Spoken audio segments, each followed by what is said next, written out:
You know how it is. You're scrolling through your phone, maybe you see a picture from years ago with an old friend, and it hits you.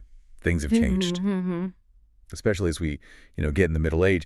Those friendships that once felt rock solid can start to feel, Wow. well, distant. Maybe you're feeling that with someone right now. It's such a common thing, really. And our sources today, they really help us understand why. Okay. We're diving into this insightful article. The title translates roughly to The Flow of Adult Friendship, Changes Midlife Tests and Perceptions of Life. Right. And we're pairing that with a pretty direct perspective from a document called basically Don't Meet Friends You Haven't Contacted in a Long Time. Ooh, okay. Direct is right. Yeah, and we're also thinking about something you mentioned earlier, that shift in perspective in middle age where, our own mortality feels a bit more real. Exactly. So our goal today, our mission for this deep dive is to really unpack this. Why do friendships evolve? What's fundamentally different about adult friendships compared to, say, when we were younger? How does middle age specifically reshape these connections? We want to give you a clear understanding, without drowning you in jargon. Definitely. Okay, so let's get right into it. Why does it seem like friendships just sort of naturally drift as we get older? Well, the article really points out how major life transitions act as this big sorting process. Sorting, okay. Yeah, think back to after graduation. The document puts it really simply. Once you graduate, the world starts sifting people. Right, right. And the article gives these really relatable examples, like people go in totally different directions with careers. Yeah, big companies, civil service exams, trying to start a business. Maybe it works, maybe it doesn't. Totally. And then you throw in huge life changes like getting married, having kids. The article mentions, a new mom whose whole world is just revolving around her child. Si Pinua, yeah, her focus is completely shifted. And people move for work, for family, all sorts of reasons. It's obvious those everyday shared experiences just start to fade away. Exactly. And there's actually a helpful way to think about this. It's called the convoy model of social relations. Convoy model, like trucks. Sort of. Right. Imagine your social network is like a convoy moving through life with you. But this convoy isn't fixed. It changes over time. Okay. Your inner circle, like your closest family, your dearest friends, that tends to be pretty stable. Right.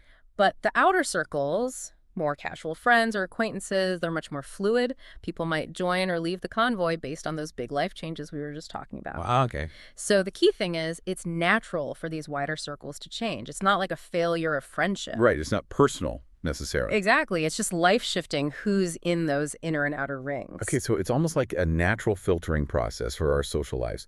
We only have so much time, so much energy, right? Right. And we end up focusing on the relationships that are most important, or I guess most relevant to where we are now.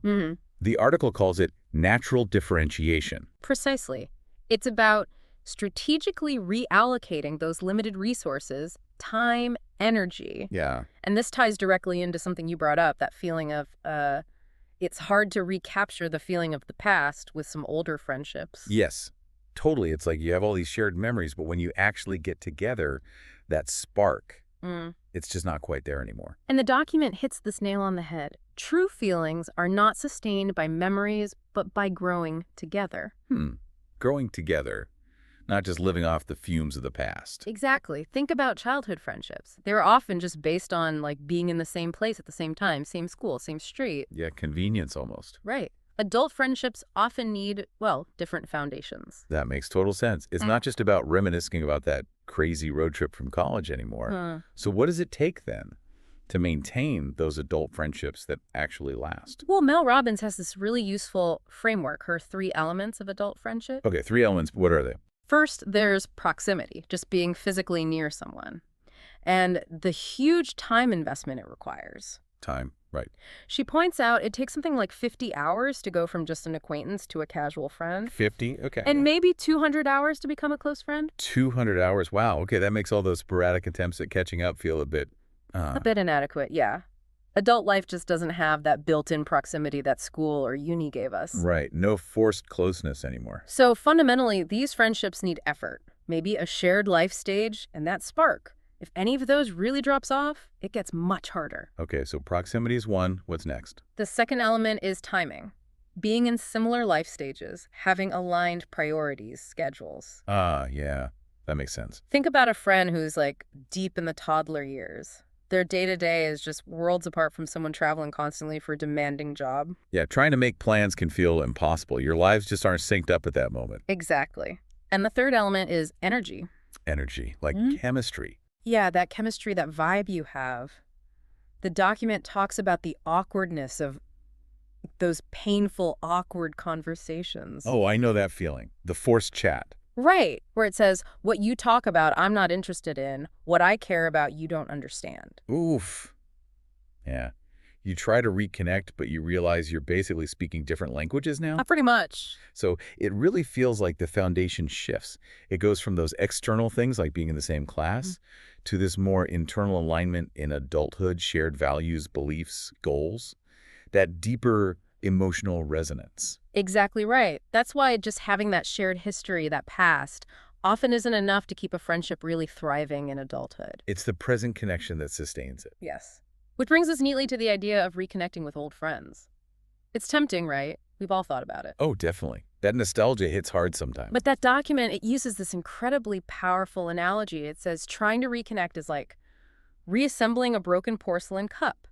It looks like the same cup, but water you drink tastes of the cracks. Wow. Okay, that's vivid.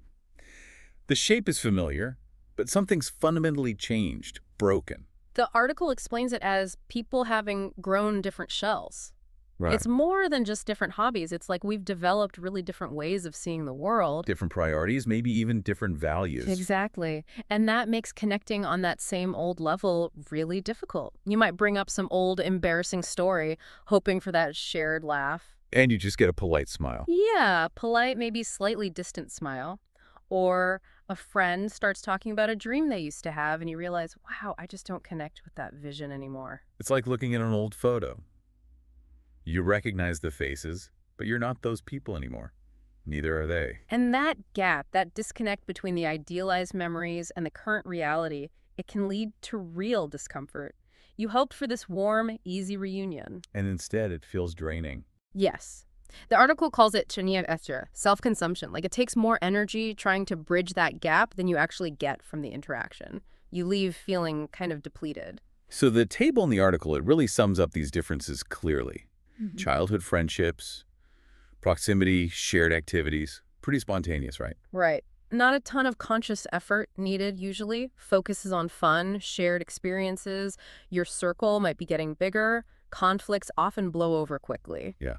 But adult friendships, they're more rooted in shared values, that deeper emotional connection, similar outlooks maybe. And they do require conscious effort. You have to be intentional, make time, reach out. The focus shifts more to mutual support, that growing together idea you mentioned. Exactly. And the network tends to get more selective, smaller perhaps, and dealing with conflicts. It might take more careful communication, but working through it can actually make the bond stronger. Okay, so let's zoom in on middle age then. The article puts us roughly between, 40 and 70? What are the big shifts we see in friendships during this time? Well, one of the most noticeable things is that our social circles often do get smaller. Which sounds kind of sad on the surface. It can sound that way, but the article reframes it. It's not necessarily a negative decline, but more like a strategic shift in focus. Okay. We start prioritizing the relationships that are emotionally close. And interestingly, research actually suggests this shift often leads to greater overall happiness. Quality over quantity, that makes sense. It really does. And there's a theory that explains this really well, socio-emotional selectivity theory, or SST. SST. Think of it like this. As we get older, our perception of time changes. It feels more finite, right? That awareness of mortality definitely becomes more present in midlife. Yeah, you start doing the math differently. Exactly. And because of that, SST suggests we naturally become more selective about where we invest our emotional energy. So we prioritize things that feel emotionally meaningful. Precisely. Goals, relationships. It's less about just gathering new information or meeting tons of new people and more about emotional quality. So that fits perfectly with the convoy model too, doesn't it? Those outer circle relationships might naturally fall away. But those core relationships, the inner circle, they become even more crucial. They provide that essential support system as we're navigating all the complexities of life. Right, career stuff, family, health. All of it. So it's not a sign of social failure if your circle shrinks a bit. It's more like a mature adaptation for emotional well-being, for depth. And there's that positivity effect too. focusing more on the good stuff. Yeah, that's been observed in older adults, a tendency to kind of filter experiences and focus more on positive emotions. Okay, so during these midlife trials, as the article puts it, friendship really becomes something more essential. Absolutely. Midlife friendships become, or sure, necessities. Not just nice to haves, but actual necessities. So they act as anchors. Anchors, I like that, to keep you steady when things get rough. Exactly. As we juggle adult responsibilities, career pressures, family obligations, friends are that anchor. You know, it's so true. Sometimes my friends just get what I'm going through in a way that even my partner, who's incredibly supportive, just doesn't quite grasp because they haven't had that exact same experience. That's such a key point. Friends offer this crucial social support, and the article even notes it can sometimes surpass what we get from romantic partners in certain contexts. Really? Wow. Yeah, and this is vital for combating loneliness, which, as we know, is a pretty big risk factor for health problems in middle age, even premature death. It's that safe space, isn't it? For Yeah. really honest conversations. Totally. Where you can celebrate the wins, but also admit when things are tough without feeling like you have to put on that opuhe, that glossy facade. Yeah, it cuts through the Instagram perfect version of life. Exactly. It reminds us we're not alone in how chaotic and quirky life can actually be. It feels like the actual purpose of friendship evolves too. Like when we're younger, maybe it's more about exploring who we are, having adventures. Right, identity exploration. But in middle age, it shifts more towards emotional regulation, like keeping ourselves psychologically balanced, having that shared reality check. Spot on. It becomes crucial for coping with midlife stress and that reevaluation of self that often happens. And this is where that feeling comes in, the one the Hmm. listener mentioned. Uchu, suddenly feeling closer to death in middle age. That's really significant here, isn't it? It really is. And it's a common and actually important part of midlife reflection. It's not necessarily morbid, it's part of taking stock. It definitely makes you reevaluate what's truly important in your life. It absolutely does. And there's research on something called mortality salience, or MS. Mortality salience. Yeah, basically, when we're reminded of our own mortality, even subtly, it actually strengthens our motivation to build and maintain close social relationships. Really? So thinking about death makes us want connection more. It seems so. These close connections act as this vital safe space. They provide psychological comfort and help reduce the anxiety that comes with knowing we're finite. It fuels that desire for deeper intimacy, real connection. So it's not just about liking our friends, it's deeper. These bonds actually help us feel safer when facing those big existential questions. That's pretty powerful. It is, and another theory, terror management theory, or TMT, expands on this. It suggests close relationships are a crucial buffer against death anxiety. A buffer, along with things like our worldview or self-esteem. Exactly. Our friends play this profound psychological, almost existential role in helping us cope with the anxiety of knowing life won't go on forever. So that midlife feeling, that awareness of limited time, it acts like this really powerful filter then. Yes, it reinforces what we saw with SST, socio-emotional selectivity theory. It makes us prioritize emotional depth in those core friendships. Facing our mortality can actually make us appreciate and invest more consciously in the connections that feel life-affirming and resonant. Absolutely. And that feeling of death being closer connects to those bigger existential concerns too. Death, freedom, loneliness, meaninglessness, identity, The big questions. the big ones. And friendships that offer deep connection, shared meaning, mutual support, they directly combat that sense of existential loneliness or meaninglessness. Whereas pulling away socially might actually make those anxieties worse. It certainly can. So those close midlife friendships aren't just nice, they're almost therapeutic. They offer belonging, purpose, connection, right when we're grappling with our own mortality. They're a key protection against deep existential distress. Okay, wow. So knowing all of this, how do we actually do it? How do we cultivate these meaningful connections in adulthood? Because it's definitely not as automatic as bumping into people in the hallway every day like when we were kids. You're absolutely right. Childhood friendships often just happen organically. But adult friendships, they really need more deliberate effort, more intention. See, as the article puts it, establishing them purposefully. Okay, so purpose and intention. What are some practical ways we can maintain the connections that really matter to us? Well, the article gives some great down-to-earth suggestions. First, keep showing up. Just Be present. Yeah, even in small ways. It doesn't have to be grand gestures. Sending a quick text, a funny meme you saw, just letting them know you're thinking of them. Okay. Small touches. Then, Sidva, adapt to your friends' individual personalities. Find ways to connect that work for that specific friendship. Don't try to force a one-size-fits-all approach. Right. Different friends need different things. Exactly. Uh-huh. Also, small actions can have a big impact. Offering to help with something small, remembering an important date, bringing them a coffee. Things that show you're paying attention. Precisely. And maybe most obviously, actually schedule time to connect. Put it on the calendar. Yes. Create regular traditions, even simple ones. A bi-weekly online chat, a monthly walk, whatever works. Okay. What else? Psych, except that friendships naturally have ebbs and flows. Life gets busy, but reach out when you find yourself missing someone. Don't just let it drift indefinitely. Don't be afraid to be the one to reach out first. Right. And crucially, open and honest communication is absolutely key. Being able to talk through disagreements or rough patches constructively can actually strengthen the bond. It sounds like the focus really shifts, doesn't it? From needing constant interaction, like quantity, to really valuing the quality of the interactions you do have. That's a great way to put it. Building those initial deep connections might take that time and proximity we talked about, but maintaining established, strong friendships, it often shifts more towards the quality. Those deep, resonant, meaningful exchanges can sustain a strong bond even if you don't talk every single day. Okay. But what about making new friends as adults? That can feel, well, a bit daunting, can't it? It definitely can feel that way, but it's also incredibly valuable. New friends bring fresh perspectives. They might align better with your current life stage or interests. Right, they enrich your social world. Exactly, and the article really emphasizes this. It's never too late to make new friends or even try to rekindle old ones if it feels right. That's encouraging. So any practical tips for actually meeting new people? Where do adults find friends? Well, the article suggests actively seeking out groups or communities based on your interests. Like hobbies. Yeah, hiking clubs, book clubs, volunteering, maybe a local trivia night or sports league. Things that give you regular contact with people who share an interest. Creates that proximity and shared ground. Exactly. And like we mentioned with timing, finding people who are in a similar phase of life can sometimes make it a bit easier to connect to. So it sounds like a healthy adult social life isn't static. It's more about finding this dynamic balance. Yes.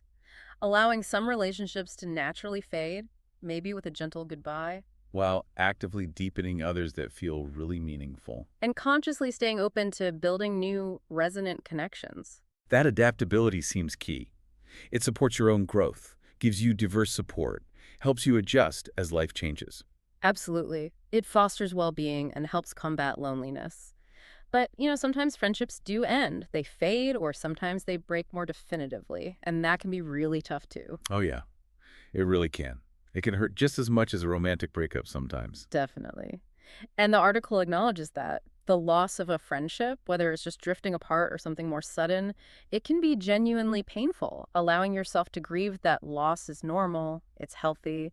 We don't always talk about grieving friendships, but it's real. It's very real. The article suggests taking time to honestly examine the role that friend played in your life. It can actually be a valuable moment for self-reflection. What did you value? What did you learn? What do you need in friendships going forward? So use it as a learning experience. Exactly.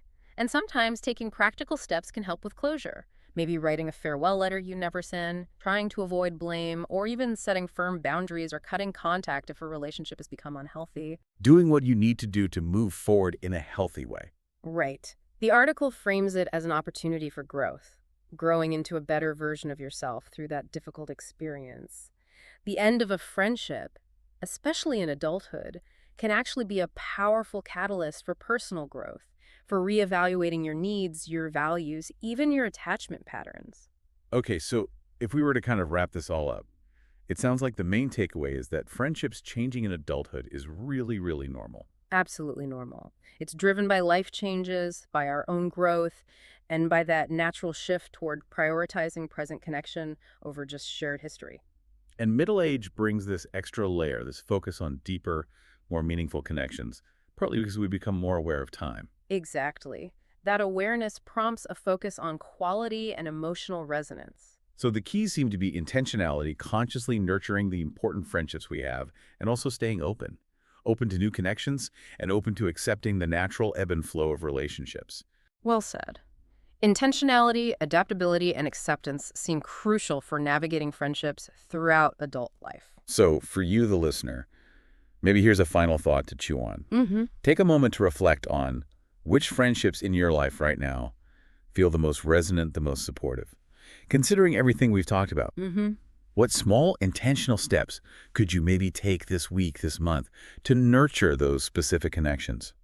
Think about the importance of shared values, that emotional connection, maybe even more than just how long you've known someone. Yeah, and maybe ponder how your own perception of time, that feeling of mortality perhaps, might be subtly shaping your social priorities right now. What truly matters most to you in your connections at this stage of life?